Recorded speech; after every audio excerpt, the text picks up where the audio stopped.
I'm interested in blockchain development. I have experience in React.js, Node.js, and Next.js, so you have a pretty much good understanding about the development.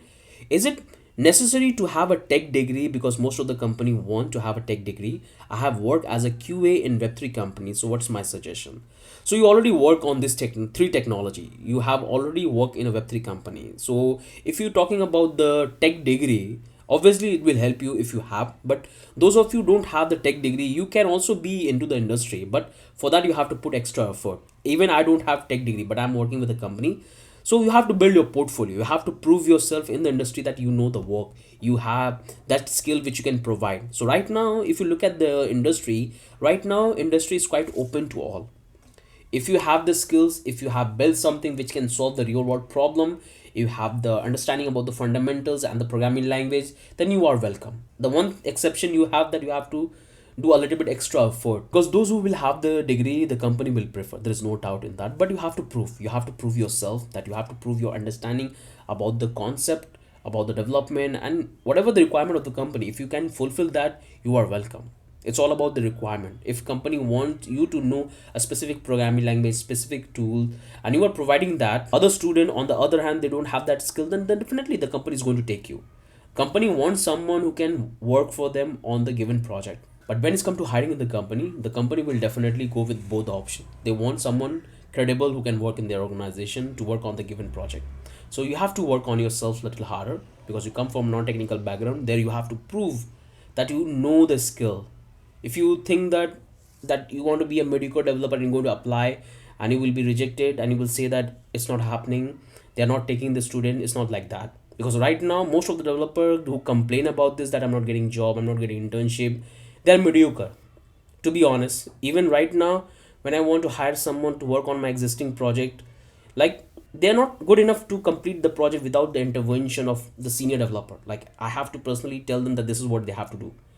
And right now you will find a lot of AI tools are happening, and this AI will do the basic work. Like, if I want to develop the basic architecture of the smart contract, earlier we used to hire a developer who can do that. That's how I got into the industry. So back in like 5 years ago, I got my first internship. I was working under a senior developer, and in that company my role was to build the basic structure of the contract. So it was an auditing firm. Whenever we got any project, I had to build the contract, the entire contract structure, including the report, that what are the variables I have included, every single functionality I have to build. Contract, once it get ready, I hand over to my senior developer, and he was building on top of that and doing all the audit. And that's what I was doing in the industry at my initial stage, and it helped me a lot during my initial days.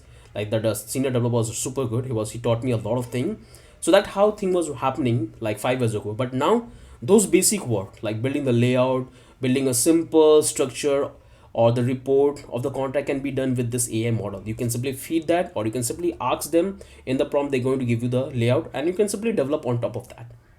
So there is a competition high, which you have to keep in mind. So you have to prepare yourself for the other developer as well with the AI models as well.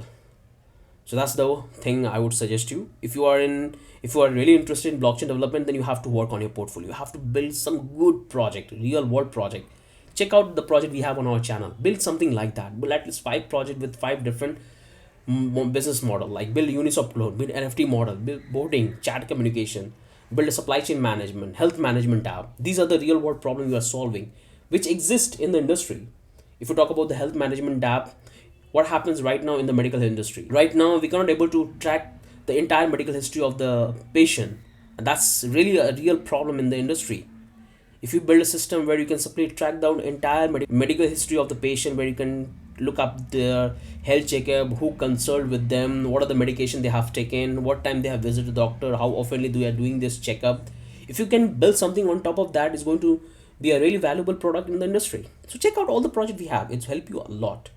So you have to be very good whatever you are focusing on, whether you are in web 2 or web 3, whatever programming language you are learning, whether it's a Go, Rust, Lan, JavaScript, Python, whatever you are picking, be good on that. Be good in that. Right now, those who will sustain in the industry, those who are very good in their skills, in their programming knowledge.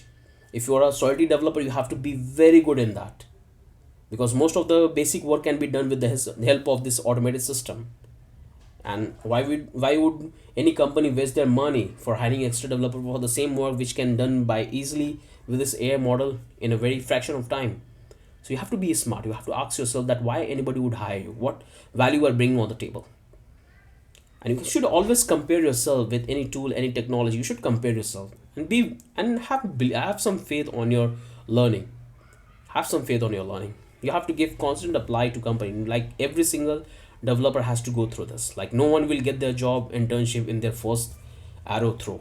Like they have to constantly throw every single time, and they will get an options. Like once you will get into the industry, you will automatically understand that what is the requirement of the industry, and based on that you can upskill yourself. And that happens to everyone. The starting point is the most difficult point. Once you do that, after that your 60% work is already done. Then the next 40% is your upscaling and managing the corporate politics. That's a joke, because that's reality. You have to be mentally strong with the corporate policy, and don't be a yes guy. Don't be a yes guy. So I hope you have understood and you got your answer. Have a wonderful day. Bye bye.